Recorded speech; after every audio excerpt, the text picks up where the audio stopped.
prakrutirashtadha. My Prakriti nature is divided into 8 parts: earth, water, fire, air, space. These are the 5 elements, gross elements. And then mind, intellect, ego, which is your subtle body. So this is nature. Now, as against this, in the Western school of thought, when they speak of nature, what do they mean? Just inert objects, physical things. This is referred to as nature.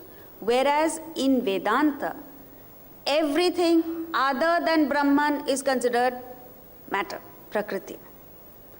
So, Prakriti consists of the 5 Mahabhutas.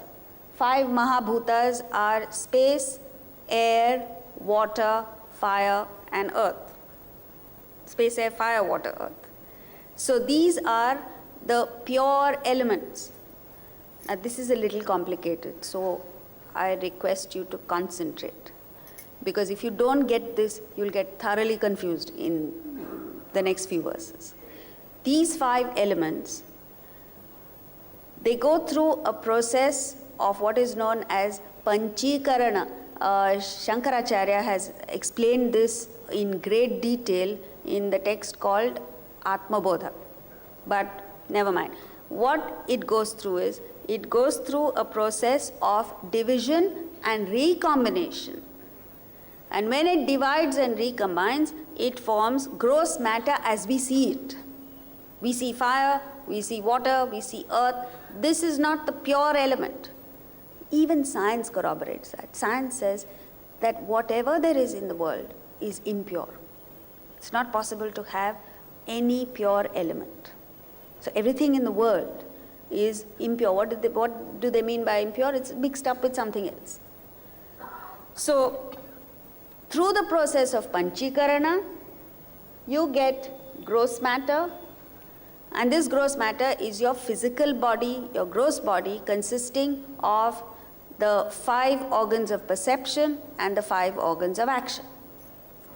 The same 5 elements, in their nascent form, when they combine with each other, they form subtle matter, which is the mind, intellect, and ego. What is the mind? The mind is the realm of confusion, indecision, emotions like love, hatred, jealousy, fear, etc. Intellect is decisive thought, defined thought, the power of discrimination, the power of intelligence, judgment, discrimination. Ego is that which understands, which collates the indecision of the mind and the decision of the intellect both as mind. The confusion of the mind and the clarity of the intellect as mind. Right? So all this, the 5 elements which form gross matter, inert objects, the same 5 elements in their nascent form which form subtle matter, the mind, intellect, and ego. He says all of this is my Prakriti, nature. This is the lower. And then what else is there within you? Remember, he's talking about you and me. It's like showing a mirror to us and showing us what is going on within you. So all this is me. What else is there? Because all this is inert, it's lifeless. You and I are not inert and lifeless, we are vibrant living individuals. What is it that lends life to us? He speaks of next, verse 5. Apareyamitastvanyam prakrutim vidhi me param jiva bhutam mahabaho yayedam dharyate jagat. This is the lower. This means what he's spoken of in the previous verse, which is the 5 elements which go through division and recombination, making for the gross body. and the same 5 elements combining in their nascent form to form subtle matter, mind, intellect, and ego. All this is the lower, apara. Para means higher, apara, non-higher, means lower.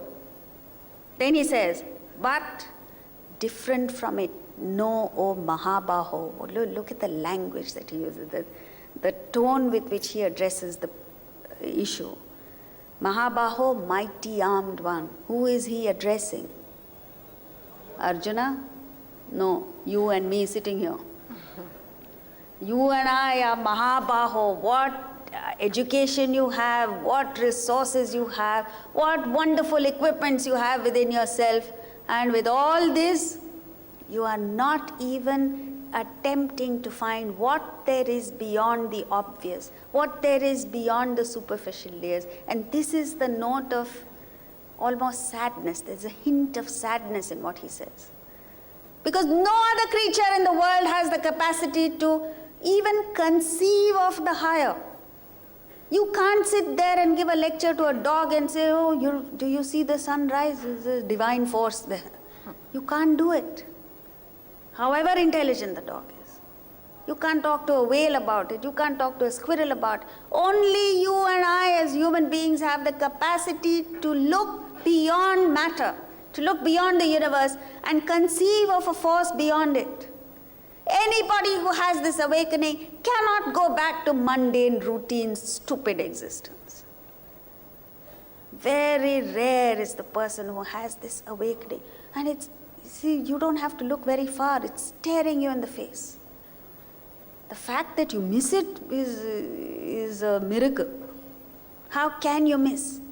Every morning when you look out of the window, the problem is we don't wake up in time. You see the sun rise.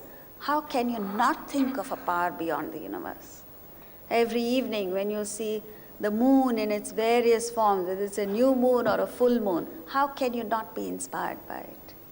You look at a flower that these urchins sell at traffic lights. How can you not be inspired by it?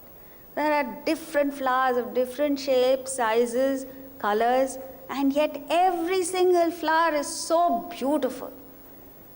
Never is there anything gaudy in nature. Doesn't it ever occur to you that who created all this? What a magnificent force it is. And this is what he's talking about. This is the lower. All that you're involving yourself with from birth to death, from morning to night, is the lower. Why are you wasting your time with the lower? Different from it, know, O Mahabaho, my higher Prakriti, the life principle by which this universe is sustained. What a beautiful concept. Life principles. So what he's trying to tell us is the human being, you and me, are a combination of Chit, Jada, Granthi. Granthi it's like an alloy. You're an alloy of two things. And this alloy, this combination is an impossible combination. How can matter and spirit combine? How can the infinite combine with the finite? And yet, it is there because you and I are existing. This impossible combination, Chit, Jada, Granthi, has the ability to focus on either the lower or the higher. And this choice has been given to you. Exercise this choice for heaven's sake. And look at the higher, because only you have this ability. Disconnect, disengage yourself from the lower. Yes, it's tempting, it's attractive. It's as attractive as have you seen an infant lying in a cradle and there's some movement of color and form and a child gets captivated by it. But it's only a toy. Someday that child has to grow beyond that toy and understand the realities of life. Similarly, you and I get caught by the glitter. And how do you know that we get caught by the glitter? Every second ad is advertising diamonds. Some brand of diamond or the other. It's glitter. When are you going to wake up beyond that glitter and look at the divine force beyond it is what he's talking about. Look at that life principle by which this entire universe is upheld, and so beautifully every aspect of the universe functions. Never is there a breakdown. Yes, our electricity breakdowns are there. Fortunately, in Mumbai, we don't experience it that much. Water breakdown is there, system breaks down, but never does this divine force break down. Thank God, because otherwise then we'll perish. So, higher Prakriti is the Chit element, lower Prakriti is the Jada element. And what is the difference between the two? The Jada, the lower Prakriti, is inert, insentient. But that which lends life to us, that elusive thing called spirit within us, which lends life to us, is Chit, what is called as conditioned consciousness. It's like the bulb by itself has no light, is incapable of providing light. Electricity by itself, just the electrical wire, is incapable of providing light. But when this light-giving force, electricity, passes through the equipment called a bulb, there is a fabulous expression of light, right? In the same way, the body, mind, intellect, gross matter, subtle matter, which is described in the previous verse, is incapable of life. There is no life in it.